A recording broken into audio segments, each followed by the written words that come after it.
दिनांक 8 जुलै 2024 रोजी मराठा आरक्षण जनजागृती व शांतता रॅलीचं प्रमुख उपस्थितीमध्ये जरांगे पाटील यांच्या उपस्थितीमध्ये ही रॅली निघणार आहे। राज कॉर्नर ते छत्रपती शिवरायांच्या पुतळ्यापर्यंत या रॅलींचा मार्ग असेल। त्या रॅलीसाठी लागणारे नियोजन जिल्हा नियोजन समितीने ठरवल्याप्रमाणे प्रत्येक तालुक्याच्या बैठकी आज तालुका वाईज होत आहेत। अर्धापूर तालुक्याची बैठक झाली, नांदेड दक्षिण तालुक्याची बैठक झाली, धर्माबादची बैठक झाली, उमरीची बैठक झाली आणि आज नांदेड उत्तर तालुक्याची बैठक पार पडली। नांदेड उत्तर तालुक्यातील सर्व समाज बांधव या बैठकीला उपस्थित होते। त्या सर्व समाज बांधवांनी आपल्या तालुक्याच्या वतीनं 8 तारखेच्या रॅलीसाठी जे काही मदत लागेल, जे काही सहकार्य लागेल ते सहकार्य पूर्णतः उचलण्याची जबाबदारी या बांधवांनी घेतली आणि जास्तीत जास्त संख्येनं 8 तारखेच्या रॅलीला नांदेड उत्तर भागातून लोक येतील असं आश्वासन केलं। जय जिजाऊ। मी मराठा सेवक माधव पाटील घोगरे।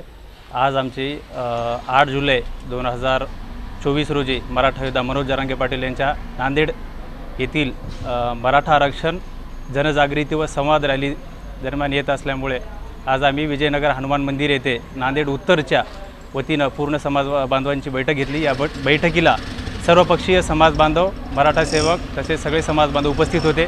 बऱ्यापैकी त्यांनी आपण एक समाजाचा काहीतरी देणं लागतो म्हणून कोणी टी-शर्ट वाटप, ID कार्ड वाटप, कोणी पाणी वाटप, खिचडी वाटप, तसेच पार्किंगची व्यवस्था, तसेच पॉम्पलेट, याचे जनजागृतीसाठी लागणारे जे वाहन याची व्यवस्था सर्वांनी केलेली आहे।